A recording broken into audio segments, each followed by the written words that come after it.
Welcome, everyone. We're so excited. Just a few notes so that you will know. We are recording this and we are live streaming, so we're so excited to have everyone here. We are going to get a little bit familiarized with the space and get to know each other on this session. There are live captions available here on the live stream, so if you're joining us directly onto the Zoom, then you can find those closed captionings there. Otherwise, you can check that within your social media service.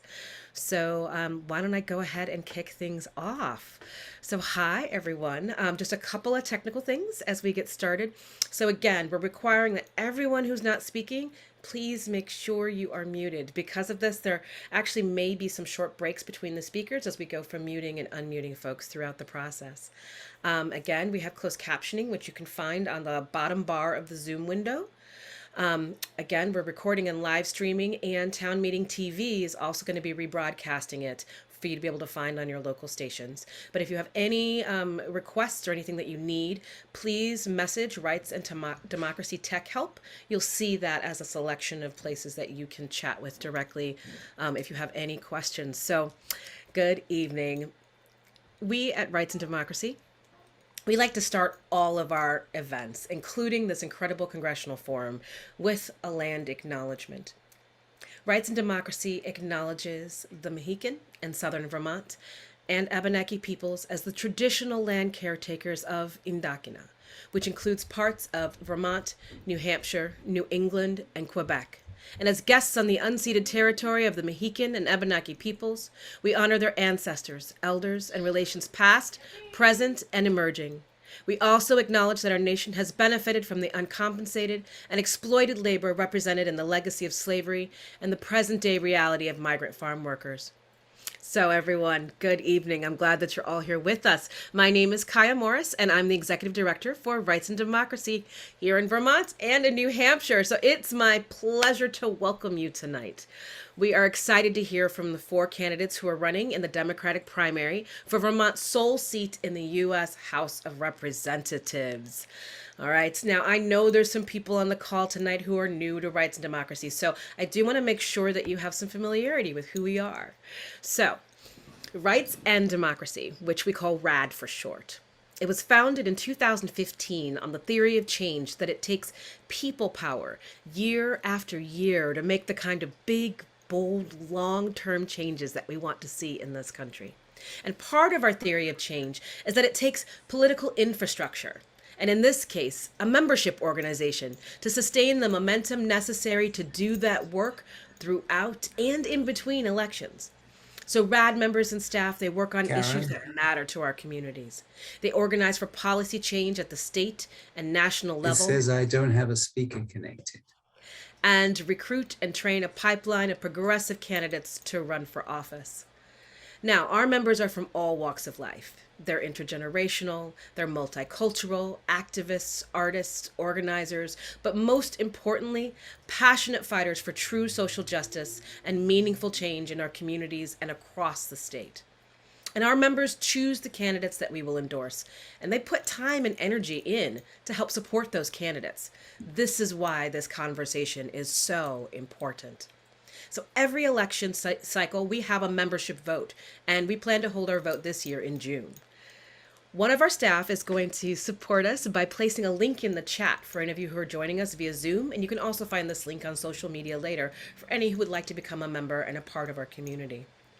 So this is what we know. Our current systems are deeply dysfunctional, they're rooted in historical oppressions, and they're fragile. And when those fragile systems break, it's Vermonters who have been systemically kept out of places of power that are the most impacted. Abenaki and Indigenous persons, racial and ethnic minorities, LGBTQIA individuals, individuals with disabilities, senior citizens, new Americans in the migrant community, our youth, young adults, our poor and our working poor are the ones who carry the weight of policies and systems gone wrong. And these individuals are nearly 80% of the voting population in our state, yet the least represented in our government, and in some cases wholly invisible to those who enact the policies that can prove deadly to their communities. And so that legacy has to end now from those who are seeking political power to earn our vote. But this relationship exists well beyond the voting booth. It's crucial that our candidates for Congress, within the relationship that you have to our state, that it has to move from being transactional to truly transformational if our democracy can continue to have meaning. Now, understand, this is a mandate that we're going to vanguard today and into the future. Vermonters are suffering across the state and living with an uncertain future that is not sustainable. And whether it's our climate crisis to COVID-19, we have to do things differently, radically even, to get from the place of where we are into the world as we most want it to be. And I do want to recognize and celebrate the nomination and the confirmation of Justice Ketanji Brown Jackson and our member, staff, and leaders who are there in DC, lifting and supporting her journey for all of us. What is most salient in this moment, in this Women's History Month, is the recognition that women rising into places of decision-making power is dangerous for the status quo. And that powerful, amazing energy that is going to be brought, that wisdom and that courage, that capability and that voice, is going to be met with equal measure of opposition, denigration, and in some cases, harassment. I want you all to know that we are here for this fight, and we are excited to have these women candidates that are here, that are hoping to make history here within Vermont. So we each work in pursuit of this government that reflects us and that works for all of us. So let's get to meeting the candidates. We have an incredible lineup today, so we're not going to be actually taking any questions from the audience, but we'll do our best to know any that appear within the chat. And if time allows, we may share it. So we are recording this event, and we will post it to YouTube and Facebook afterwards. So we're fortunate to have the participation of 4 amazing candidates vying for the Democratic nomination for Vermont's congressional seat. So our participants tonight are in alphabetical order by name, and also in the order for the question and answer portions. We have Senator Becca Balint. We have Senator Ram Hinsdale. We have Lieutenant Governor Molly Gray, and we have Sinai Chase Clifford. So we're going to begin with each candidate sharing their reasons for running and their vision for who they will be as Vermont's next congressperson. We'd love to hear from each of you. Senator Balint, welcome. Thank you, Kaya. Thank you so much. Can you hear me okay? Okay, wonderful. I'm Becca Balint. I live in Brattleboro with my spouse, Elizabeth, and our 2 children, Abe and Sarah. And the first thing that I want you to know about me is that I love people. And I bring that sense of connection to all that I do, as a teacher, as a parent, as a strong progressive Democrat, as a coalition builder, and as an advocate for working people. I lead with honesty and integrity, and I'm deeply rooted in my values. That's how I've led as president of the Senate. That's how I will continue to lead if elected to serve you in Congress. Vermonters and Americans are facing immense challenges now. The stakes of this election are incredibly high. As you all know, democracy itself right now is at risk. So we need to protect voting rights. We need a Green New Deal. We need Medicare for all, but we also must make huge investments in mental health supports for our students, and we must address racial injustice that's been 400 years in the making. And what this moment requires is someone who has core progressive values, someone who really understands people, someone with the experience to get things done and to do the hard work in the quiet rooms. Do this work for Vermonters. Someone with integrity and commitment, someone who has delivered progressive change. And that's who I am, and that's why I'm running for Congress. And with the stakes as high as they are in this election, I think it's essential that you understand who I am as a leader. That comes from my experience of growing up as a gay kid at a time when society was incredibly hostile towards me. I was told that I was wrong. I was told that I was evil and that I should be ashamed of who I am. And it's a terrible feeling to not know if you can trust the people in your life that are supposed to have your back. And as a teacher, I recognize those feelings in my students who are also dealing with other issues, homelessness, neighbors struggling to make ends meet, friends who couldn't afford healthcare. People want to know essentially that somebody has their back. And that's why I got into public service, because I know what it's like to feel like nobody had my back. That's how I've approached my work as a senator. And that's how I've worked in the State House to make sure that I have a progressive record that I have stood on and that I can prove to you that I've delivered on. I helped pass the largest housing investment in decades, and I'm not done yet. We're going to make more this year. first in the nation reproductive rights, Global Warming Solutions Act, protecting public employees' pensions. And I worked hard to pass the very first gun safety legislation in Vermont's history. I get things done because I know what it is to be a middle school teacher, and I know what it is to be a parent. You can't survive teaching middle school if you don't believe that change is possible. And being a parent will absolutely eat you alive if you don't believe in the power of possibility, and that each day is a new beginning and opportunity to try again. I hope to earn your votes and your support in the months to come. Please don't hesitate to reach out to my staff with questions or comments. My campaign has already had thousands of Vermonters on board doing this work together, and I hope that you will join us. Thank you. Thank you so much, Senator. Appreciate you. Senator Ram Hinsdale, welcome. Thank you so much, Director Morris. It's wonderful to see you. And as a proud member of Rights and Democracy, it was wonderful to see you polishing the crowns of other queens on the steps of the Supreme Court in the recent days. So thank you for that. And I also, I know this is probably going to come up as we get deeper into questions from the community, but I do want to lift up the memory of Deborah Lisi Baker, who we learned we lost yesterday, who was just an incredible activist and advocate, not just for people with disabilities, but for universal design for all of us. And so I know a lot of people are hurting from her loss, and I wanted to lift up her memory. She influenced me quite a bit. So I grew up sweeping peanut shells off the floor in my Indian immigrant father and Jewish American mother's Irish pub. We were a working class family, and we pitched into the family business and met a lot of folks from all walks of life in the community. It was an incredible experience growing up, but it was one that, where the American dream somewhat turned into the American nightmare for us. My parents got divorced, we lost our house. My father, moved us from a place that had ocean breezes to somewhere where the air was equivalent to smoking 2 packs of cigarettes a day. And I know that made him feel like a failure as a parent. Later in his life, he kept working and he loved food service, but he also was masking the fact that he couldn't afford to retire. And ultimately, my father died holding a catering tray in his hands at a Silicon Valley gala. So the fight for working people and the dignity of people to be able to retire is extremely personal for me. As some folks know, I started in the legislature at the age of 22. I was a renter. I didn't have a car. I didn't have healthcare, for those of us who remember the days before the ACA when we could get kicked off our parents' healthcare. And that happened with some higher education budget cuts that my mother faced. And so, I was knocking on doors and meeting my neighbors, knowing that if something happened to me while I crossed the street, then I would not know, what would become of me and who would pay for it.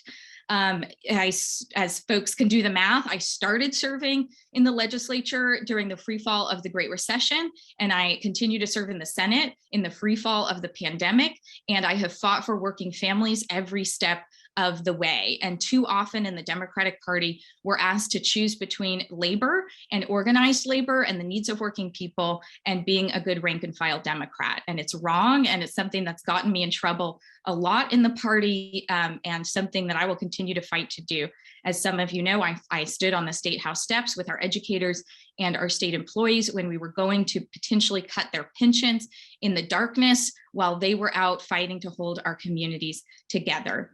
I, as some know, became the first woman of color in the state Senate the same day that the insurrection overtook the Capitol. So it's not lost on me that we live in two Americas, and I have fought every day to make them one and ensure that our BIPOC communities and Brown and Black people are seen, heard, and treated as they are Vermonters. I too am a Vermonter, and I'm running for Congress to be your fighter for working families, our climate, and our democracy. I am the only candidate with labor endorsements. I'm the only candidate endorsed by Bill McKibben and the local Sunrise Movement, Nina Turner, teachers like Jen Ellis, who made Bernie's mittens, and nurses like Mari Cordes, who goes straight from the ER to the halls of power in Montpelier. I am asking you to join this people-powered movement, and I would appreciate your support. Thank you so much. Thank you so much, Senator Hinsdale. Wonderful to hear from you. Appreciate it. Lieutenant Governor Gray, please join us. Thank you. Thank you, Kaya. Good evening, everyone, and welcome. Thank you, Rights and Democracy. I believe this is the second forum of many to come in this historic race for Vermont. I know we will be sending a woman to Washington, and I'm proud to stand here on the virtual stage tonight with three amazing candidates. Welcome, Shanae. My service to Vermont started long before serving as your lieutenant governor. It started in 2006 when I graduated from the University of Vermont and helped elect Congressman Welch, and then moved to Washington at 22 years old with my old Subaru and got to work building his office from scratch. I was literally there when we opened the door to 1404, the Longworth House office building, building systems that would meet the needs of Vermonters. It was in 2007 when my younger brother graduated from Oxbow High School and was enlisted in the US Marine Corps. He enlisted and was deployed to Iraq. At that time, those initial reports of detainee abuse and torture at Guantanamo were coming to light, along with the fallacy around weapons of mass destruction. So I went to work for the International Committee of the Red Cross, working with congressional committees and staff in the House and the Senate, leading field missions into Uganda, Haiti, and other complex environments. I know what it's like to build an office from scratch and to work in Washington in the halls of Congress. I'll be ready to go on day one if elected your Congresswoman. I've also lived and worked across Vermont. I was born and raised in Newberry, where I grew up. I'm a proud product of our education system from kindergarten all the way through Vermont Law School.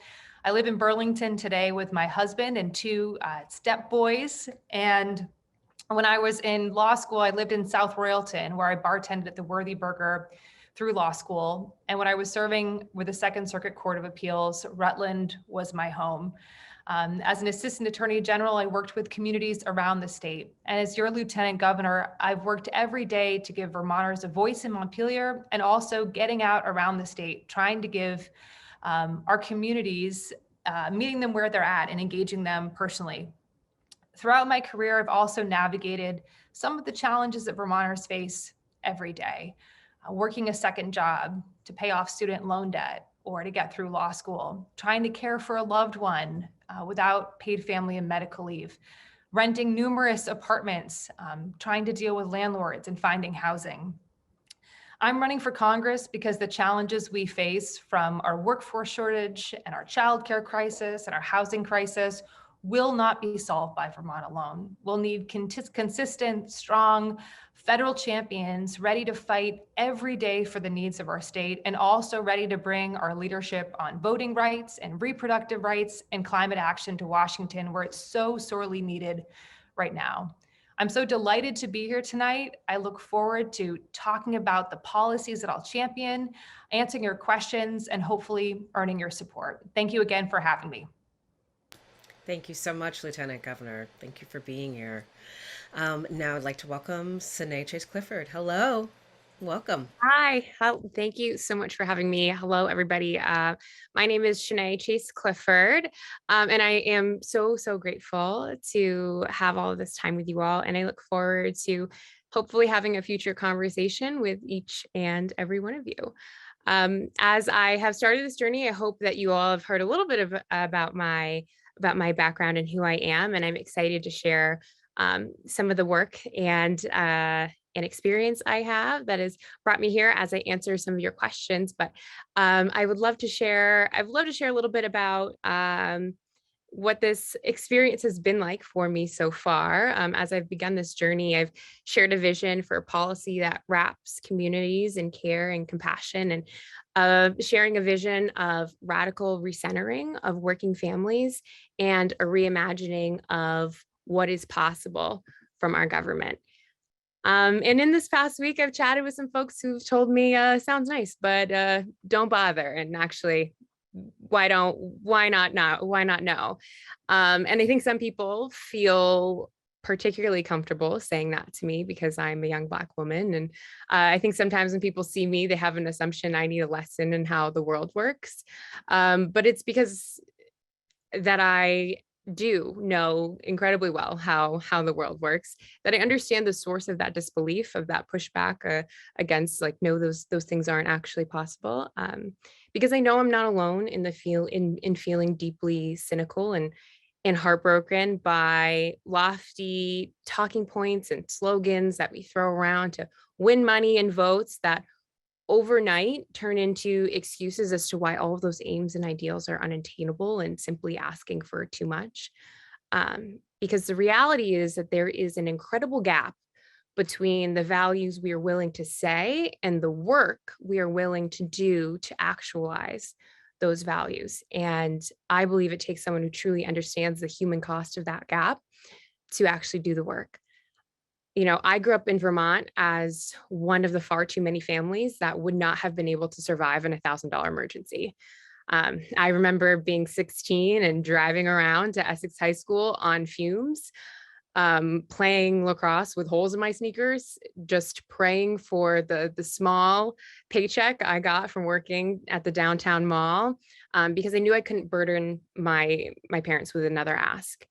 And, you know, every semester I dodged calls from my university's debt collector about unpaid tuition while my friends covered me for meals I couldn't afford. These aren't abstract stories. This is my real life. And I know exactly what's at stake for people like me, for families like mine, with every policy decision we make. And that is exactly why I'm running for Congress. Our next member of Congress needs to be someone who will always choose our working families, no matter the pressure from leadership, no matter how hard the bill is to write. And we need leaders who every day will ask, how does this decision impact working families? Because as it stands, either no one's asking or the answer is not great. We have to center the needs of our most vulnerable with uncompromisable values and tangible policy solutions that boldly address our structural challenges. And I'm so excited to be able to talk to you about some of those policy solutions as we engage with each other here tonight. That certainly won't be easy, but I truly believe that together we can do things that seem impossible. So I'm honored to be here with you all tonight. And I am so excited to talk to you about how we can make these incredible ideas very much real and imaginable policy. So thank you.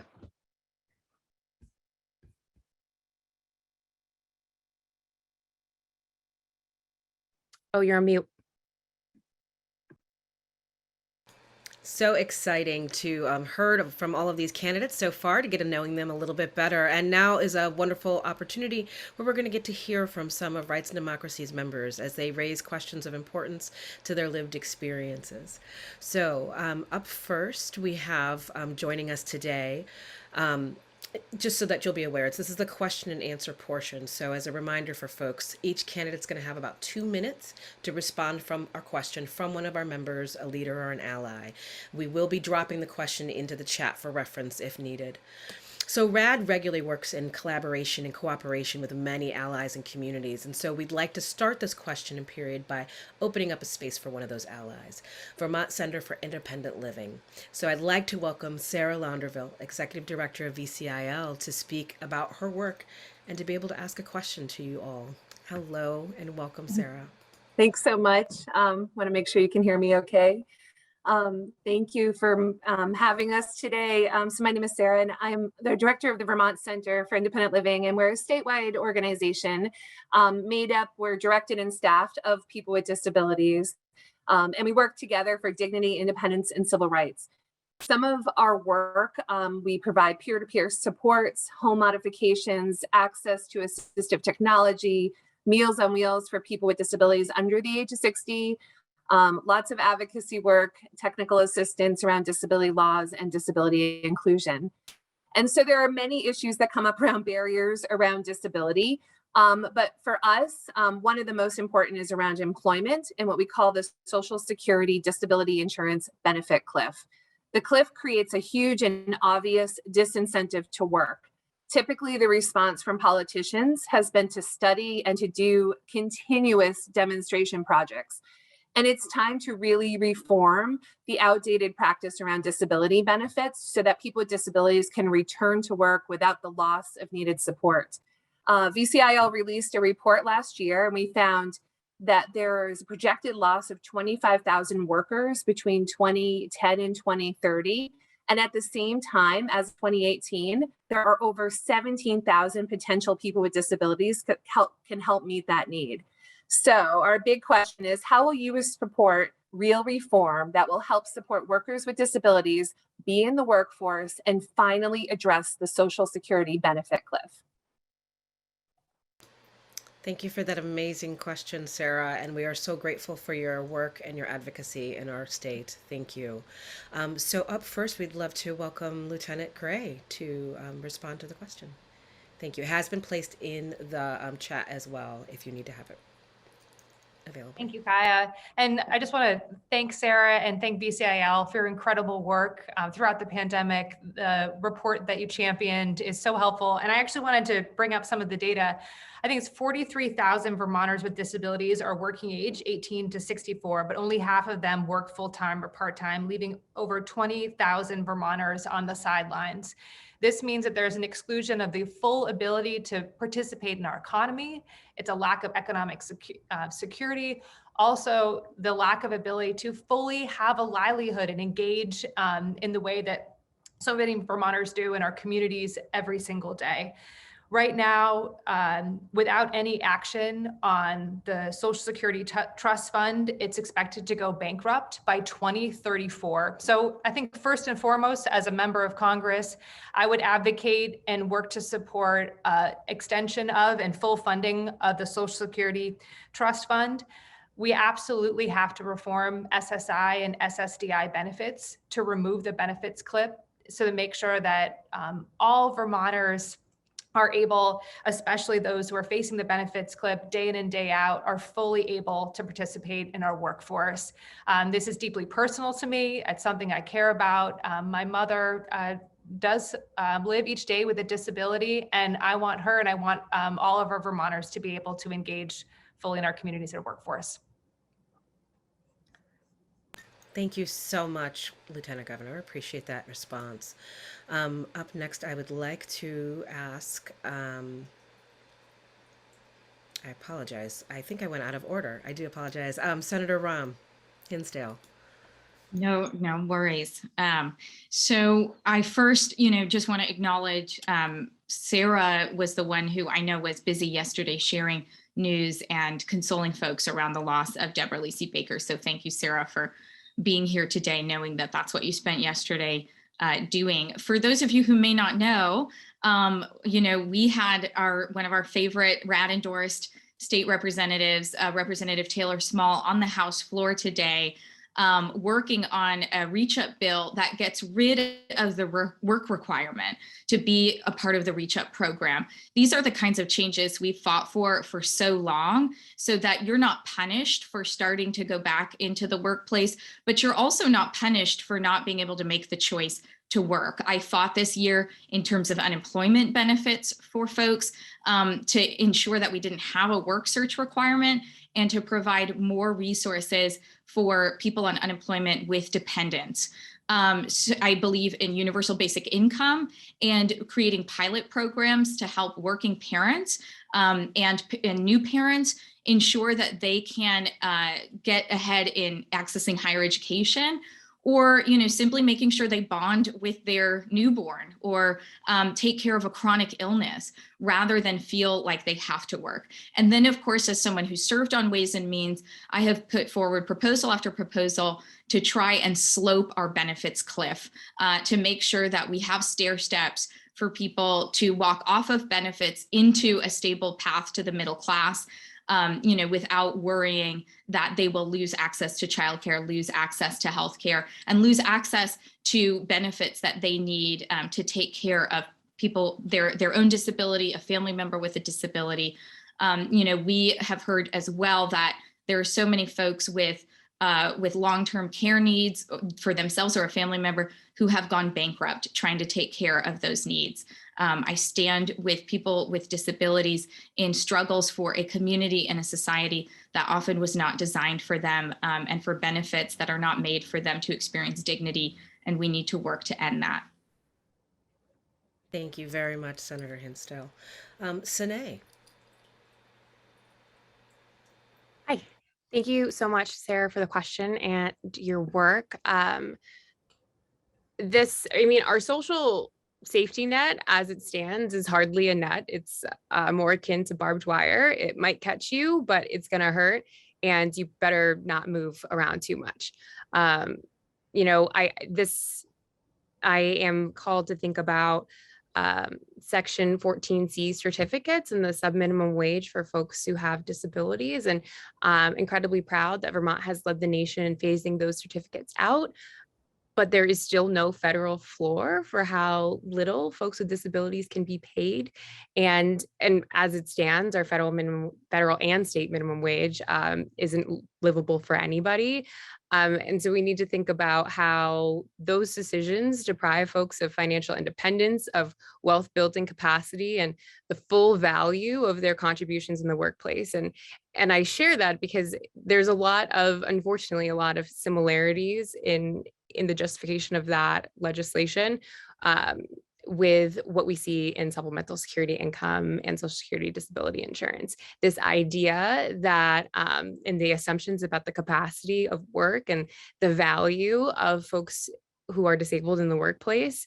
And it illustrates the entire problem of our income support system. It treats people who need support as fundamentally bad, and not as folks who need truly support and a real caring soft net that'll help folks find their way and be able to find a livelihood and be able to build a life for themselves. But instead, we have a system that assumes people will, in every shape and form, try to game the system. So it's an incredible example of why we need care and compassion in everything that we do. And I think that takes I'm getting the hot fire flames here, but it's going to take really looking through this entirely massive legislation, but also making sure folks who have actually lived on SSI and SSDI are at the table working through legislators on how we can, at every step of the way, make sure we're seeing people with humanity in our policy. Thank you for that. And just for those that are in the Zoom room, the emojis I'm throwing up are in support of us keeping track of time so that everyone will have an opportunity to speak equally. I'd love to welcome Senator Balint.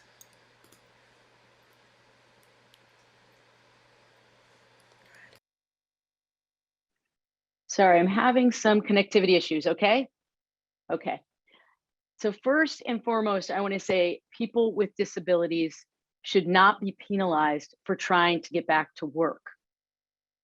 And we need to change structures at the federal level so this doesn't happen. And as Sarah said in her introduction, it's been talked about, and such little action has been taken. We have to raise the SSDI thresholds for all individuals, index it to inflation, and institute a phase out so there isn't a dramatic drop off. Work, we all know, and I've seen it in my students, work can be a real form of healing, and students with disabilities want what we all want. They want meaningful work. They want to be able to keep that meaningful work and not be penalized for working longer hours and earning an income. Fear of losing SSDI and SSI benefits is a significant barrier to employment for folks with disabilities. Congress has enacted many social, security work incentive programs to make it possible for people to work without losing benefits, but they're complicated and they're not easily understood or accessed. We have to simplify and streamline the process. And Congress needs to seriously consider a real benefit offset or another strategy that will enable SSDI recipients to work expanded hours. And as I said, Congress needs to act. There's been too much talk, not enough action. We have to explore other benefits related strategies that will expand employment opportunities for people with disabilities, such as a more robust national Medicaid buy-in program. Thank you for that. Thank you for that. Very grateful for the conversation so far. I do want to just remind folks as we're moving forward with time that we are not taking questions from the audience. Those who are joining us to ask these questions have been invited as members of Rights and Democracy, and those who have been deeply involved in our work and in our have been supportive of the movement as a whole. So I think they bring a really rich body of questions that are really thought-provoking and important for us to consider as we determine who we feel is going to earn our votes to become the next our next representative in Congress. So thank you all for that, just to clarify one more time. So now we're going to move on to another question, which comes from a member leader, ourselves, that we're very excited about, Matthew LaFleur. Matthew, can you join us? Yes. Thank you very much. Thank you, legislators, officials. Thank you, everyone in the Zoom world. Yes, I do have those questions. Let me bring it up so I don't forget them. But yeah. Wonderful. Can you My tell us? question. Yeah, I'm going to tell you about myself. Yes, we'd love to know a Yes, little bit about you, Matthew. Thank you. Thank you. My name is Matthew LaFleur. I'm actually from Albert, Vermont. I'm a volunteer early educator teacher and a Let's Go Kids advocate activist serving Franklin and Grand Isle County and a local board member. My question to the panel is, how will you achieve our Vermont goals of accessibility throughout government and accountability within Vermont social services, healthcare services, and the services we provide for citizens, youth, seniors, veterans of all forms of mobility or disabilities? And how can we achieve these goals together, knowing the system in place we have currently is discriminatory or discrimination and has limited accessibility and does not have equity for all in mind? Thank you. Thank you, Matthew. We appreciate your question. So I believe we're going to start this time with Sinai. Welcome. Great. Thank you so much for an incredibly thoughtful question. I have in a previous job, I worked in this City Hall Plaza project. It was this entire redesign of a City Hall Plaza, and it was very flashily done and well paid for, et cetera. And I was somehow tapped to sit in the room with folks as a social worker. Not quite sure how I ended up in this very construction oriented space, but very glad that I did, because as we talked about the design project, and this is again for a city building, it became very clear that they hadn't talked to a single person who was living with a disability in the design of the space. And when I brought this up about, how do you know that this is actually going to serve folks and actually be a people's plaza as these spaces should be, I was told, the people who are making the decisions are in this room, so it doesn't really matter. And that happens in far too many rooms, in far too many decisions.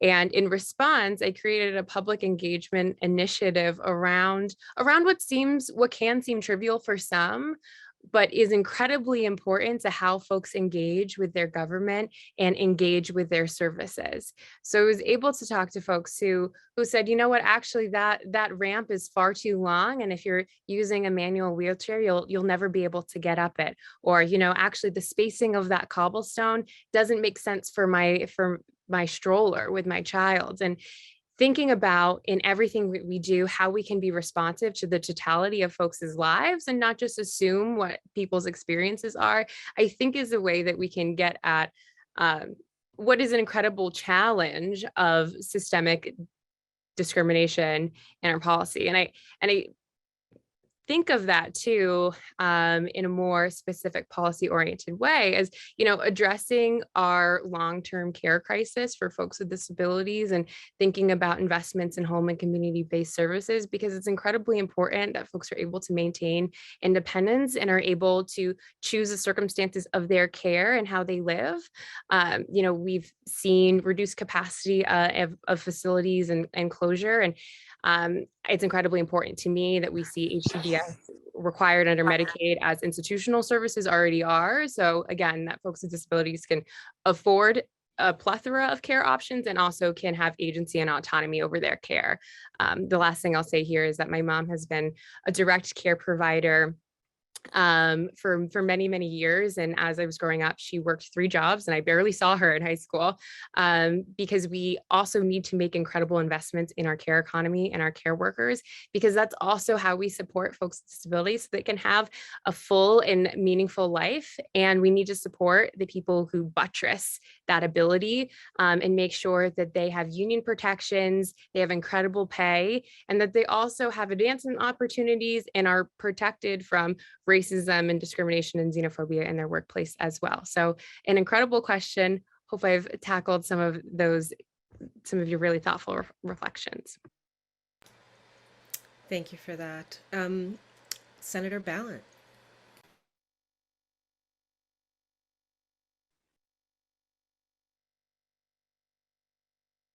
Okay, can you hear me?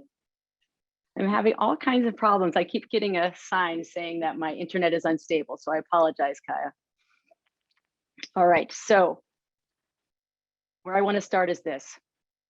Our society is only truly democratic if people have the opportunity to access and participate fully. So there are so many aspects of the question, and I want to make sure that I get to all of them. So first and foremost, we need affordable, comprehensive healthcare, including home healthcare and mental health care. Our bodies do not end at our necks. They don't end at our necks, and yet we continue to operate our healthcare system as if it does. We need absolute access to the ballot box with mail-in voting, early voting, expanding voting hours, making Election Day a federal holiday, making sure everybody who wants to be part of the democratic process can get to the polls, not just for the general, but for all the primaries as well. We have to make government proceedings and participation available virtually and accessible to folks with folks with disabilities. I've worked to make my own campaign accessible, whether that's providing captions, using plain language, alt text on social media, or providing a sign language interpreter at our events. And so if you have more recommendations, I'm eager to hear them. And under my leadership, we have worked very hard to make the legislature and the legislative process much more accessible to Vermonters. And I hope long after the pandemic, these things will still be in place so that you can see what we're doing in the halls of power from your own rooms at home. That you don't have to drive like my constituents do 2 hours up to the State House, sit in the hallway and maybe not even get called to testify. The other thing I want to mention is that we changed the process for engagement of Vermonters this year in trying to figure out how we should spend these ARPA dollars. We made sure that we could access the opinions of Vermonters across the state. And then we met with 1,400 Vermonters to get their feedback on how to spend those dollars. And when we didn't quite get it right, we met with smaller groups again to say, what did we get wrong? What are we missing? We have to continue to be refining these processes to make sure people actually feel like their voices are represented in the final document. And so there's so much that we can do at the federal level to do the work of passing laws that are more fair. But if people don't have access to the lawmaking, if people don't have access to how the bills are crafted, then that's not true justice. Thank you very much for that, Senator Ballant. Much appreciated. Up next, we have Senator Hinsdale. Thanks so much, Kaya. So from my work, both in city government in the city of Burlington, to working in the State House in Montpelier and co-chairing the Social Equity Caucus, access to the procedural justice and actual justice that people deserve in the form of outcomes has been near and dear to my heart for a long time. And I want to share a story from when I was the staff person supporting our Burlington Accessibility Committee. First of all, I walked into a situation where a lot of advocates and leaders from the community of people with disabilities were really frustrated and disappointed and said, we have this group, we try to meet and there's no support and we're just really marginalized in the city. And one of the things that was really important to me was to make sure that we had people return to the meetings when they heard a concern and share the outcome of what happened and help people show that their advocacy was working in real time. I don't think it was a very high bar, but I was very grateful for that the Vermont Center for Independent Living gave us an award for during the 25th anniversary of the Americans with Disabilities Act. And I remember preparing for months for that event because it was down at North Beach. We had just created an accessible ramp or mat down to the water, but that truly wasn't enough. And I kept looking around and saying, what would happen to a person in a wheelchair if they tried to sit at the picnic table, for example? They wouldn't be able to put their food on the table and get close enough to the table and enjoy it. And I said this to a member of the park staff, you know, who just, I didn't know how much he was sort of paying attention. I was just frantically telling him what I thought was concerning to me. And I came back a few days later and he said, hey, Keisha, I just sawed off the end of the table so that someone in a wheelchair could roll right up to the table and sit down and they wouldn't need to worry about the bench being in the way. And I just thought, you know, thank you. I mean, this man literally is giving people a seat at the table. And it's something that we don't always have to wait to engage people and to, you know, have the right policies in place. Sometimes we need to just act. And we need to just create space. And that's the work that I've tried to do, both in my role in local government and in state government, you know, just ensure that we have police who are trained in how to slow down and de-escalate a situation, have a playground that's accessible to everyone from, you know, young kids to seniors wanting a place to recreate or take their grandchildren. And when we do those kinds of things, we realize that it makes society work better for everyone. Thank you. Thank you very much for all of your thoughtful questions. Lieutenant Gray. Lieutenant Governor, sorry, Gray. Thank you. And thank you, Matthew. It's a wonderful question. I think every day when I go to the State House and enter my office about loved ones or individuals who might want to come for a visit, might want to come up and see Senate proceedings. And what would it be like to try to enter the only area of the State House that's disability accessible and then come up to the Senate to watch a proceeding? But what if you have to use the bathroom and then go all the way back across the State House to use a bathroom? And the inadequacy today of so many of our government spaces and the inability for them to be accessed by Vermonters fully. I think it's so important, not only in how we run our campaigns and how we think about where we host events, how we host events, whether it's closed captioning, whether they're fully accessible, but also where do we have our offices and how are Vermonters able to access them when they have a Social Security benefit or concern, or if they need access to a veterans benefit. Is it by phone? Is it by email? Is it by Zoom? There are opportunities every day right now for us to make these changes throughout the way that government exists and the way that government should exist.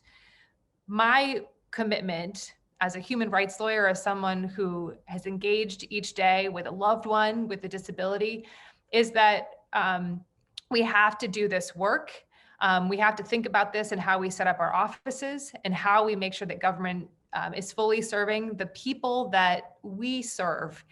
And for me, that comes back to, again and again, making sure that we have constituent services and a real plan to support all of the Vermonters in our communities of all abilities and disabilities. So again, I just want to thank Matthew for this question. It's an incredibly important one. And I hope we're thinking about it not only today and how we're running our campaigns, but most certainly I'll be thinking about it in running a fully accessible office as Vermont's Congresswoman. Thank you so much. And thank you, Matthew, for your great work. So exciting to have this conversation and to lift up these voices. So next, I'm excited to invite Winooski resident and renter Lisa Black with a specific question around housing. Welcome, Lisa. Thank you. And thank you for the privilege of asking you all a question. My name is Lisa Black, and I worked as an emergency room physician assistant for 25 years. After undergoing 15 surgeries in 6 years, I became disabled in 2016. Over the last 10 months, I formally requested that my landlord, Redstone Properties, a Vermont-based mega landlord, make my apartment ADA accessible and that they fix multiple issues that are in violation of general building codes. These requests have been denied or fixed without care and with great delay, either creating new violations or not properly addressing the previous issue. I filed complaints against their actions and I asked for assistance from my municipality, but this has not stopped my landlord from serving me an eviction notice for no cause. We are currently experiencing a nationwide housing crisis that is particularly acute in Vermont. And unless I can find suitable housing in this environment, I will become homeless in May. What would you do to hold landlords accountable to ADA standards and ensure that all Vermonters are able to live in safe, healthy, and accessible living conditions without risk of eviction? Thank you so much, Lisa, for your incredible question and your thoughtful sharing of your story. So we'll begin first with Lieutenant Governor Gray. I think we have, as was mentioned earlier, 93,000 Vermonters living with disabilities, and about half have an ambulatory disability. We know, we've talked about it again and again. We have a massive housing crisis in the state. The amount of open rental properties is extremely limited. Our vacancy rate is extremely low right now. And what I see as one of the greatest priorities is, one, making sure that housing is fully accessible. Again, I know what it's like to try to find an apartment. I've rented more than 17 in my life, where a loved one can come visit and not have to go up 4 flights of stairs or a flight of stairs, and the bathroom is fully accessible. It's extremely hard, not only in Chittenden County, but in counties across the state. So one, we need to make sure that we're investing in supporting landlords and making sure that housing is fully ADA accessible. 2, we also have to invest in enforcement. Housing-related violations are reported through HUD's FHOE, the Office of Fair Housing and Equal Opportunity. It's an office that's not even fully staffed right now. So if elected, I would work to ensure the office is fully staffed. They have the full authorization support and also appropriation support of Congress, and they have the full power to enforce ADA regulations. But I think the other important piece is that we need to crack down on evictions. Senator Bennett's Eviction Crisis Act would fund local governments to create landlord-tenant community courts and increase social services for tenants. We have to have local accountability, making sure that individuals with disabilities are not evicted anywhere in Vermont, and then making sure that we can keep individuals in homes in the limited amount of housing that we have while we continue to build more across the state. Thank you very much, Lieutenant Governor. So up next, I want to also make a correction because I think it's important for us to honor each other both in the pronouns that we choose to use and in our given names, our chosen names. This is how we want our names to be said. And so our next person to answer this question will be actually Shanae.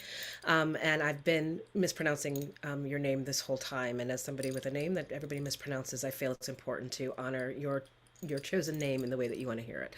So Shanae, please. I very much appreciate it. And also, I guess because it does happen all the time, I feel it heartfelt, but also it's all right. Lisa, thank you so much for your vulnerability in sharing this so that we can have this conversation. But beyond all of our answers, I am incredibly sorry that this is happening to you, and it is completely unacceptable. And I am sure, I know that you have people in your corner who are working to help you, but please let me know if there's anything I can do to support you in what is an incredibly traumatic time. Because I've worked with folks, unfortunately, who've been on the brink of eviction and losing their housing. While I was getting my master's in social work, I worked in an emergency financial services center. And I remember one person I worked with, I'll call her Miranda for our conversation,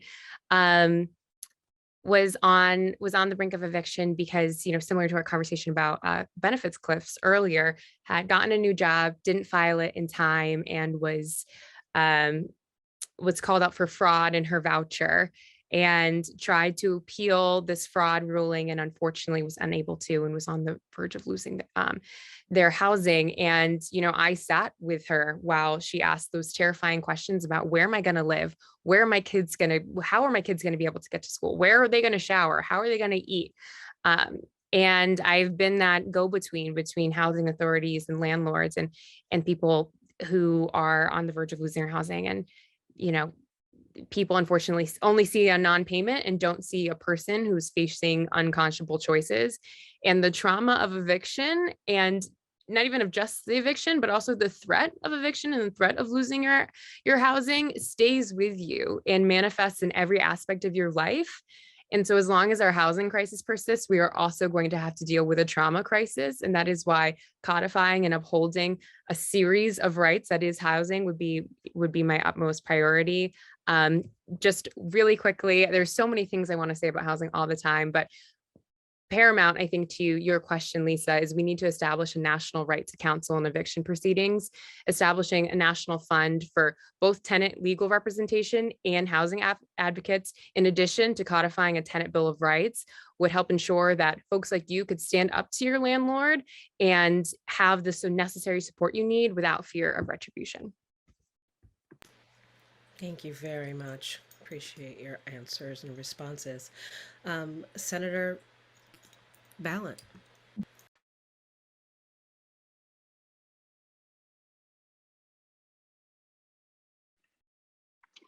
Okay, there we go. Housing is the key to healthier people, healthier communities. We know this, we give lip service to it, but we need to invest like we really mean it. So the federal government needs to invest in high quality and affordable housing, and we need to push Congress to ensure increased access to justice for renters. I spent the past 8 years in the Senate fighting to build more housing. And that's because I know, whether it's our workforce challenges, whether it's dramatic income disparity, ongoing mental health crises, homelessness, our statewide struggles with the opioid epidemic, housing is always at the center of the solution. And it's clear that affordable, high quality housing can provide stability and hope and safety. And it can be a base from which all of us can build a better life. So how do we ensure that everybody has access? First, we need to push for federal just cause eviction standards. We need to strengthen and expand the Fair Housing Act and pass the Equality Act to include LGBTQ plus Americans in the Fair Housing Act, long overdue. We need to give the Justice Department the funds, the resources, and the tools to actually enforce the law, making the building codes actually mean something. Because without enforcement, all of the rules, all of the regulations amount to nothing. We also have to enforce accessibility requirements and ensure that zoning and land use restrictions are not used to prevent Americans with disabilities from making appropriate residential choices for themselves. Civil Rights Division must be given the resources to truly prohibit discrimination against individuals with disabilities. And in a broader sense, we have to push for a civil Gideon, guaranteeing legal representation in civil litigation, because we know that so many people do not have access to any representation in eviction cases, and that's why they lose their housing. The other thing that I'm keen on, and I really want us to think about investing at the federal level, is block grants for housing first models. We know housing first works. We know low barriers to housing works. We should be leaning into things that work and not trying to reinvent the wheel. Thank you. Thank you very much, Senator. Finally, I would like, oops, I lost track of my notes. I apologize. My notes scrolled ahead of me. Thank you so much. So up next is Senator Ram Hinsdale. Thank you. Thank you, Kaya. Lisa, I want to add my apologies and deep concern for your situation, and express that if there's anything I can do to help, I am here as your state senator. I was just in Winooski a couple weeks ago with some of the 25 families that were in danger of eviction from the Boves property, and the pro bono lawyer who is working to help them, since we know legal access is an issue. And we're very grateful that there is a resolution in that case, but it just shows how much things hang in the balance for tenants, even when they're doing everything that they can. And how concerning it is that we still have no cause eviction on the table. I've been a champion for just cause eviction in the Senate. I really hope in a nonpartisan way, Tom Proctor can help you, understand that. I have worked both on the House side and in the Senate side to fight off any unfortunate amendments that would create carve-outs. And Lisa, your story helps us know and remember, as we hear from landlords saying, but we're trying to do the right thing too, that it's so often women and people of color who face this situation. And that is incredibly unjust. When I was a renter myself in Burlington, I had a landlord who tried to keep the majority of my security deposit for unjust reasons. And I had the wherewithal as a college sophomore to go to the Housing Review Board and fight to get my security deposit back. My other colleagues, my housemates gave up and said, I don't have time to do that. I don't really understand how the process works. When I became a new legislator, I looked around on the housing committee and I was the only tenant, the only renter on the housing committee. The first bill I ever passed actually was a change to the National Commercial Code around carving security deposit returns out of what is considered a consensual transaction when you deposit a check. So what that means in less nerdy language is that when you cash a portion of a security deposit, you're often foregoing your ability to argue for the rest. And I was able to carve out the commercial code to say that you can still go to court and argue for that remainder, so you don't have to hold on to that check. People need that money. I grew up in a family where we paid rent, we paid utilities, and whatever was left over was what paid for groceries. And I absolutely hear you. I continue to fight for just cause eviction, for tenants' rights. And I don't want to leave out that the housing bill that I authored that's coming to the floor this week has protections and resources for mobile home park residents. We can't leave them out of the conversation about habitability, safety, and stability. Thank you all. This is a really important conversation that is definitely, I think, giving us some thoughts on what we will need moving forward for a brighter future. So I'm excited now to welcome our community leader and Catalyst Leadership Cohort member, Deborah Davis. Hello, Deborah.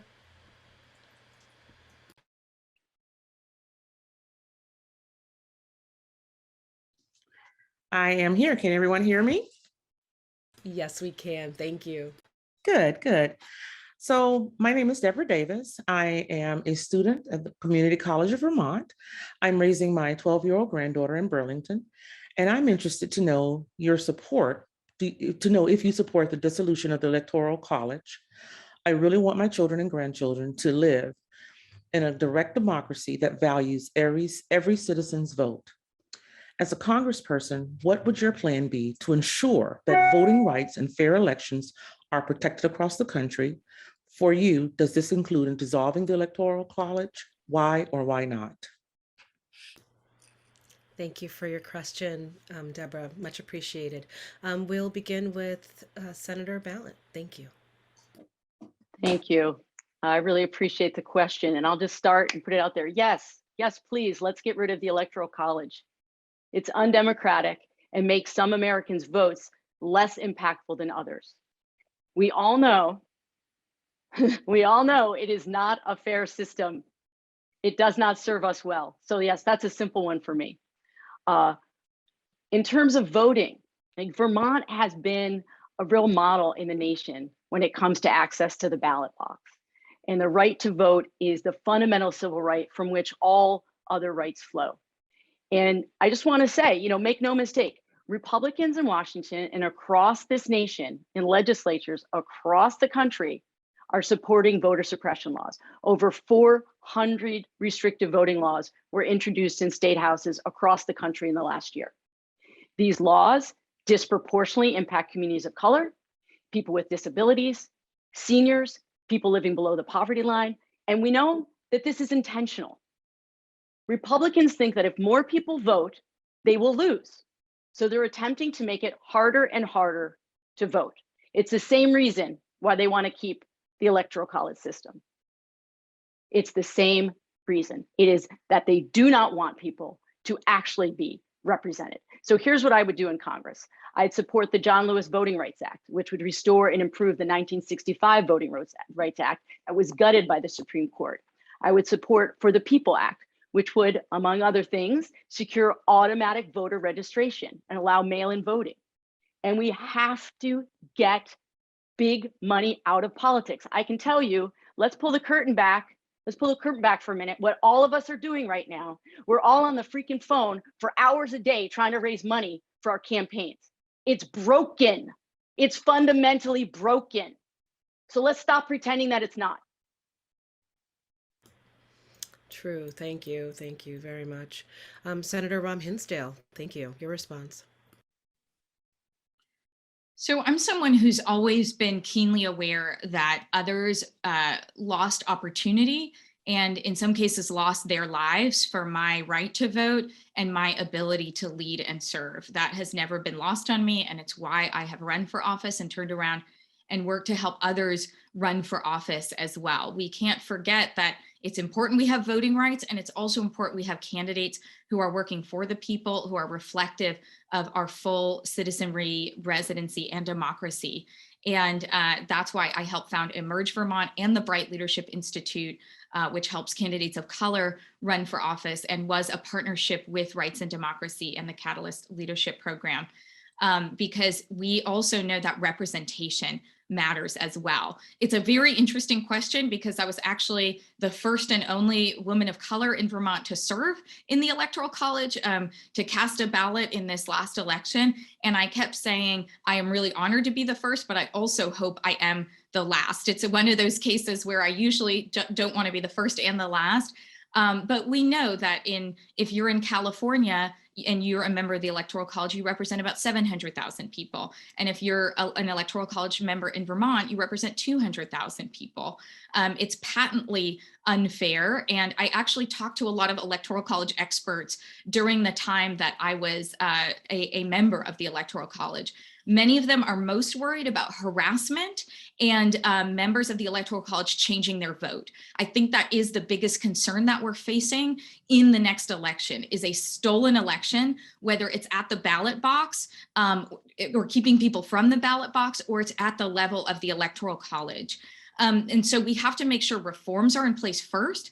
And then we need to work to abolish the Electoral College, because the concern right now is grave that this upcoming election will be stolen. I'm someone who's championed all resident voting so that anyone in a community can vote in their local elections, ranked choice voting to make sure that candidates have the full choice they need and deserve in their democracy, and access to the ballot box by mail so that people, for whatever reason, working folks, people who can't get to the polling places, people with disabilities can vote in comfort and convenience, and we should be making access to the ballot box safer and easier, not harder. Thank you for that, Senator Ram Hinsdale. Up next, I'd love to hear your response, Lieutenant Governor Gray. Thank you, Kaya. And Deborah, thank you so much for this question. I do support dissolving the Electoral College, but I think it's important to recognize what that would take, constitutional amendment, and that there are steps right now that can be taken. Vermont's taken some of them. We've joined the National Popular Vote Interstate Compact. I think we have to get to 270 electoral votes. We're at 193 now.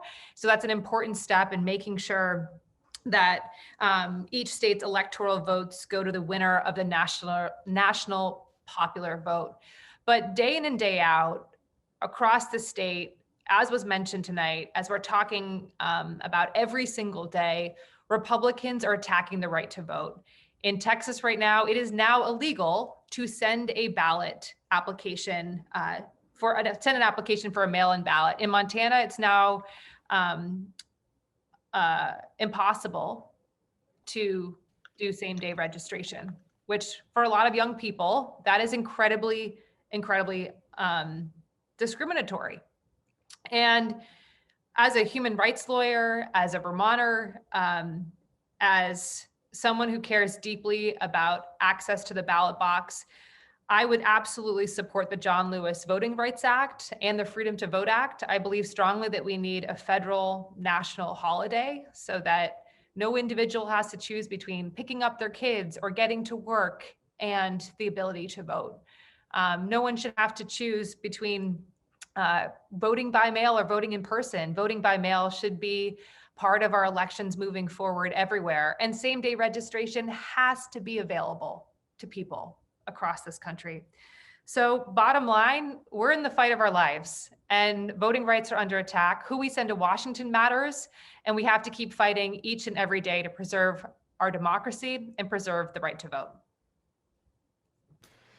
Thank you very much, Lieutenant Governor. Shanae. Yeah, excuse me. Yes, abolish the Electoral College. Full stop. I think there's also a lot of research and voices that actually, show that it does a disservice to small states. I remember being a student in AP Gov and learning about the Electoral College and like, oh, it's great for small states, but it's actually doesn't pan out like that. And I think it does a tremendous disservice to our votes in Vermont as a smaller state. So yes, dissolve the Electoral College, and it should be as easy to vote anywhere as it is in Vermont. So same day and automatic voter registration, voting rights for people who are incarcerated everywhere. And we have to go further to ensure an unencumbered right to vote. So that absolutely includes passing the John Lewis Voting Rights Act and HR 1, the For the People Act.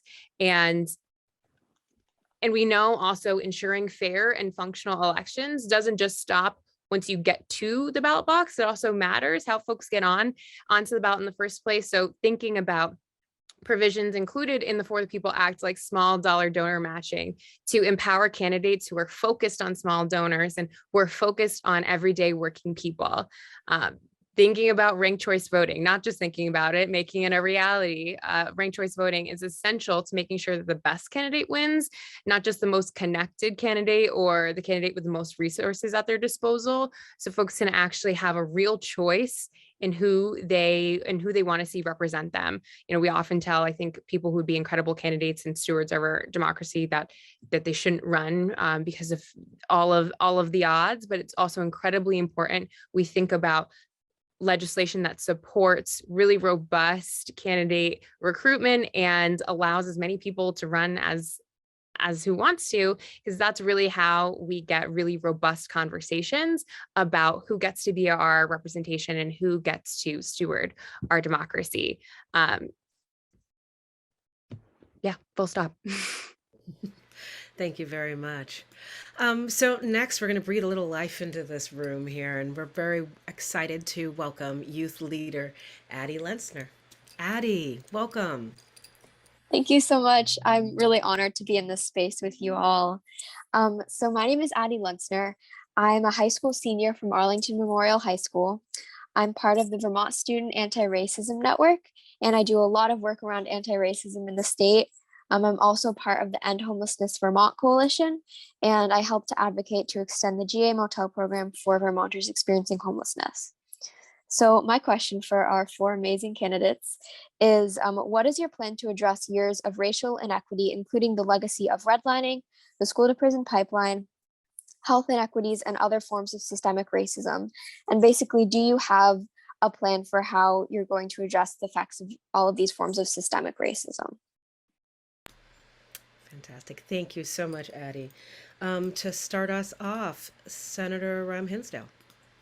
Thank you so much, Kaya, and thank you, Addie. I just want to highlight for folks who may not know that when we were in the midst of a potential eviction from our motels in the middle of winter of people who were experiencing homelessness during the pandemic, the governor used the excuse that the motels no longer wanted to house people. And Addie worked to reach out with probably a lot of other amazing young people to motel owners across the state and found over 50 who were willing to sign their names to a letter saying that's dead wrong. And so the power of an individual like Addie should not be lost on folks. And I just want to applaud you. So, you know, for those of you who may not know me, I co-chair the Social Equity Caucus. My life's work has been around racial justice. I want to go back to the exact questions because sometimes I can go, you know, in a million different directions, but I'll start with the school to prison pipeline. When I first introduced legislation in 2014 to stop the expulsion of children under 8, it was to look overall at reducing the use of school exclusion for young people, but I asked, could we please stop expelling kids under 8? And I was told by leadership and other stakeholders in the legislature, this is never going to happen. I was essentially laughed out of the building. So when Senator Sears approached me, again, our chair of judiciary, to reintroduce the concept as a study once again in 2021, you know, I said, it is now 2021 and we should not be expelling children under 8 years old, which we know deeply impacts kids of color and kids with disabilities. And, you know, Senator Sears said, okay, that makes sense to me. So we reintroduced the bill, not expelling kids under 8. And our House and Senate Education Committee said, why are we suspending kids under 8? And so, you know, there was a sea change. And I often say it took a predator in the White House and a Black man being killed for 9.5 minutes and having that rebroadcast over and over on national television for us to wake up to these realities and think about racial justice as an imperative for all of us. And it can't take those same things again for us to stay engaged in this conversation and make sure that we think about those who are otherwise most marginalized and most left behind. I just got up on the Senate floor and was the lone no vote to not water down the bill to end qualified immunity, because I know what it's like to be arrested at the age of 13 by the LAPD and be asked, are you Mexican? Are you sure you're not Mexican? And then have my humanity stolen by being handcuffed to a bench for most of the night without anyone calling my parents or an attorney. This is what young kids of color face. And it's not just by the LAPD. We know that in Chittenden County, young Black men make up 2.5% of the county's population and 25% of those charged as youthful offenders. 10 times their representation in the population. So thank you, Addie, for all of your work. And I hope these kinds of figures will sink in for people. And I hope you will demand change so that we can be a more welcoming and safe state for everyone. Thank you very much for your response, Senator. Lieutenant Governor Gray. Addie, thank you so much for your leadership and for being here this evening and for this extremely important question. I did want to recognize at the beginning, you mentioned the FEMA match program for the hotel motel program that is going to expire. And I think it's incumbent upon us as a state to demand that it be extended. We do not have housing in Vermont that's affordable, that a voucher could possibly pay for, that's even available. So we're going to continue to need your leadership. So keep pushing, keep asking, and keep demanding that we do more, because we have to do more. Across Vermont, be it in healthcare, be it in education, be it in public safety, be it in access to housing or economic opportunity, or even government participation, we know that systemic racism exists and continues to exist. So not only do we have an ability, but we have an absolute obligation to do everything we can to root out systemic racism in all of its forms in our communities here in Vermont, but also nationally. I do want to bring it back to housing for a moment, because one piece of legislation that without question I'd support out of the gate is Senator Warnock's bill, the LIFT Act, which would ensure that first generation home buyers have tremendous support to access a home, to buy a home, where in housing, as we know, we've seen systemic racism create barriers for Black and Brown Americans for centuries in owning homes. So it's just one example in light of the time, but I think it's an important one. And again, thank you for all your leadership and keep it up. Thank you very much, Lieutenant Governor. Senator Ballant. Thank you. Really appreciate the question, Addie. Nice to see you. Let's start with the rot, shall we? Let's start with the ugly truth, which is that institutional racism and white supremacy have been baked into our nation's history and culture, locking out many people of color for over 400 years. So it's going to take a lot of work over many, many years to fully dismantle it. And we can get to the policy prescriptions in a minute. But we also have to acknowledge that apart from the work that we do legislatively, apart from the work that we do in Congress, we have so much work that we need to do right here, right now in our communities in Vermont, because there are many, many Vermonters who believe that racism is a thing of the past. That once we elected Barack Obama, all the racism in the country went away because we were post-racial. And it's difficult to have those conversations with our neighbors to say, not only is it still here, so many of our systems have been built upon it. And that's very difficult for so many good-hearted people to hear. They don't know how to approach the issue. So we've got to do it not just legislatively, but we have to be willing to have those hard conversations. So the work that we need to do legislatively, we need to do all that we can to end mass incarceration in this country. America is living proof that putting 2 million people in prison doesn't make us safer, doesn't make families healthier, doesn't in fact help communities, but in fact continues trauma. And we have to acknowledge that the criminal justice system was put in place in large part to control people of color and the poor. We also have to address the wealth gap. We've got to cancel student debt. We need to make sure that debt is not being canceled for people who otherwise could pay it. We need to make sure that canceled debt is going to communities who absolutely need the economic supports. And why do they need the economic supports? Because of things that we put in place decades ago that are now impacting their ability to accumulate wealth. And I know my time is up, but I have many more things to say, but I will abide by the time constraint. So. Grateful for you. Thank you very much, Senator Mallett. Much appreciated. And then our final respondent is Shanae. Addie, what a question. Listen, there are so many things to say here. You know, we're not just talking about years of racial inequity, we're talking about centuries, and it's not just various systems of racism. We're talking about the entire foundation of our nation.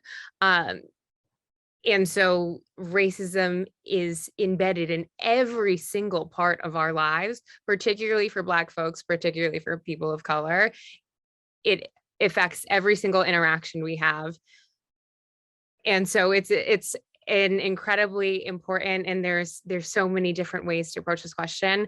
But because of the time constraints, I'll pick the education piece because it's particularly close to my heart.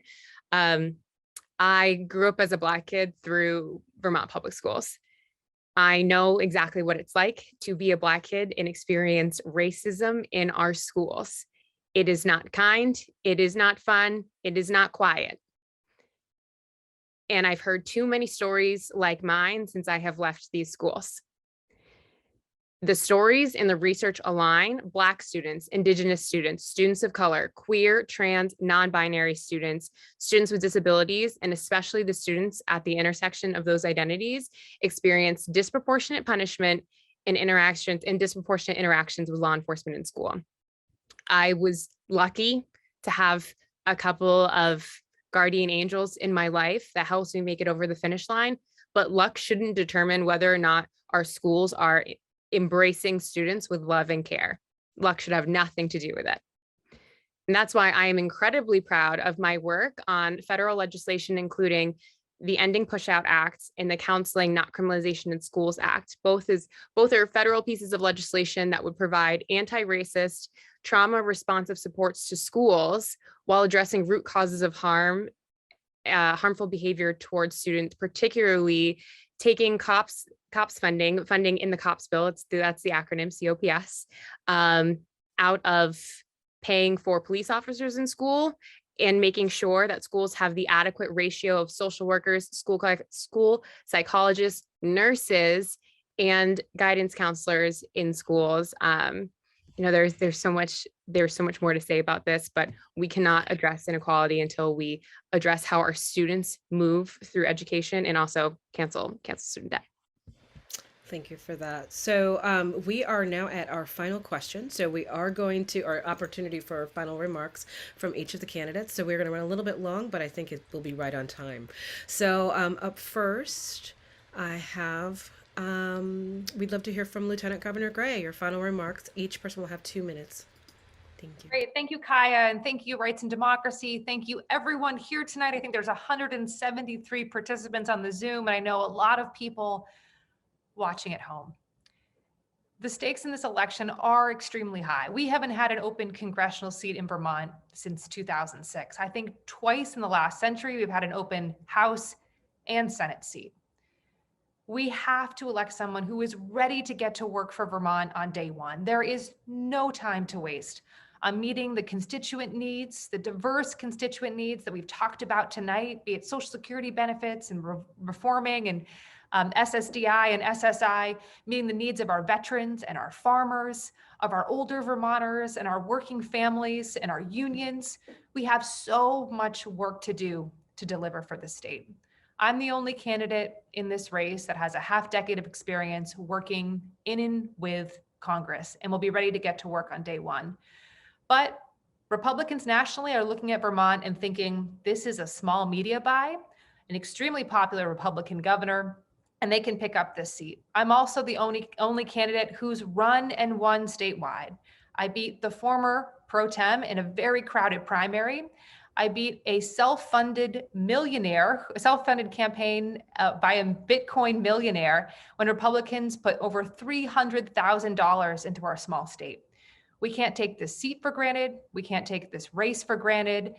I hope to earn your support to work with you day in and day out for our collective needs and to make sure that we're sending a Democrat to Washington in November. Thank you again for having me tonight, and I look forward to working with all of you.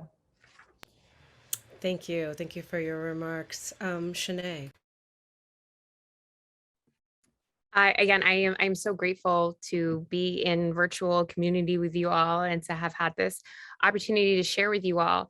In my experience as a social worker, as someone who has worked on legislation that has come out of one of the most progressive offices on the House right now, I know how incredibly difficult it is to take what are big ideas, but actually translate them into concrete policy and do the hard work of not backing away from legislation because it's hard or it's difficult to do, but actually digging in and talking to folks who are advocates nationally in the disability rights space, and talking to students all across the nation about their experiences with push out so we could make better legislation.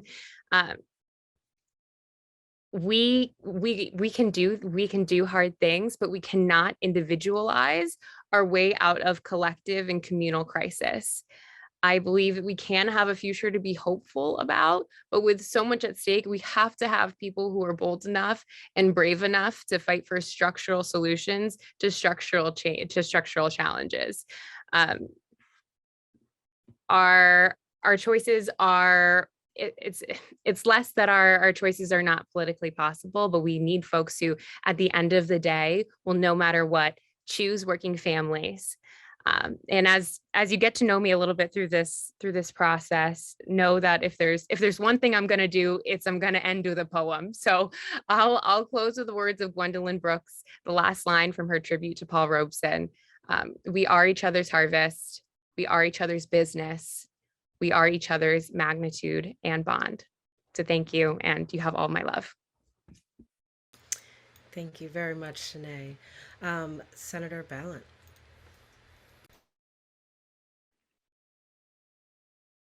So here we are with an open congressional seat, and the stakes have never been higher for Vermont or for the nation. The cost of housing is spiraling out of control. The cost of healthcare is outrageous.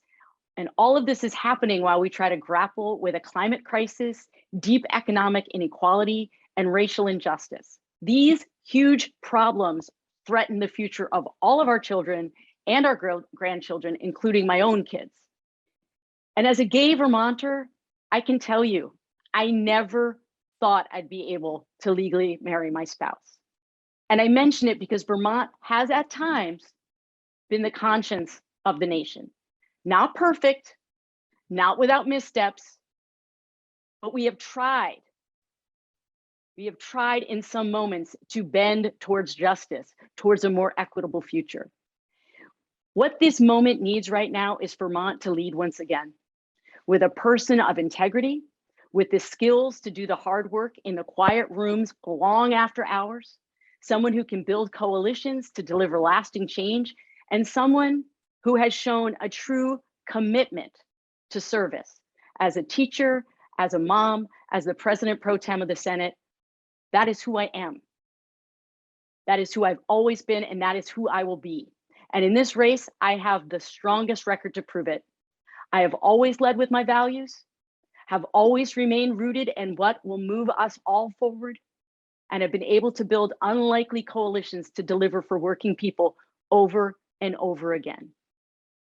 I am an optimist rooted in reality, and I will work as hard as I possibly can to deliver for all of you, to fight for justice and equity for all.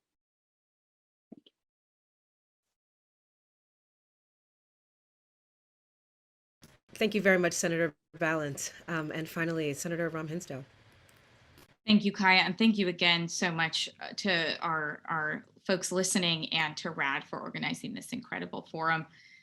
You know, listen, folks, I don't do the work in the quiet rooms after hours. I do the work on the State House steps with you. I do the work in the streets. I do the work side by side with working Vermonters and people struggling to get by. And that's where the work needs to be done. I got into the legislature after traveling to mobile home communities around the state, meeting with New American folks, going out to talk to migrant farm workers and Indigenous people about environmental health issues that they were facing, about having a lack of access to clean drinking water, about not having materials about their rights in their own language. I introduced the first environmental justice bill in 2007 when I was still a senior at UVM and had not been elected to the legislature. And that same environmental justice bill, though thankfully made better by a lot of folks in the BIPOC affinity space, particularly through RAD, is going to pass on the Senate floor this week, 16 years later. I have been doing the work and making sure that I would do it alongside all of you, and it makes our legislation better for it. And I will not walk away from the negotiating table empty-handed. So much legislation that I've worked on for a decade in the legislature is finally coming to pass because we have met the moment and we have turned it into a movement. And that is exactly what I'm asking to do with all of you. And that is exactly the opportunity we have in this election. I am someone who can dream big and also deliver on those bold promises. And the only way I can do that is with you. And together with labor leaders and climate leaders who have already endorsed this campaign, we will take Washington by storm. And I promise you, if you elect the daughter of immigrants, a woman of color from a rural white state like Vermont, Washington will be talking about it. So I ask you to join us and I ask for your support so that together we can make that dream a reality and deliver for Vermonters. Thank you. Wow, what an incredible discussion. Thank you so much, Senator Hinsdale. A huge thank you to each of the candidates for joining us today and for each of you in participating in today's event.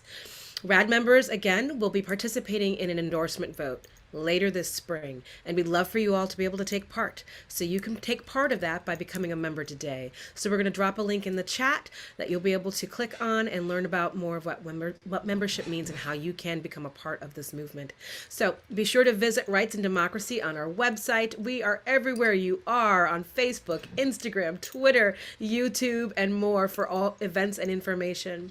Stay safe and healthy out there, everyone. Thank you so much for joining us, and together we win.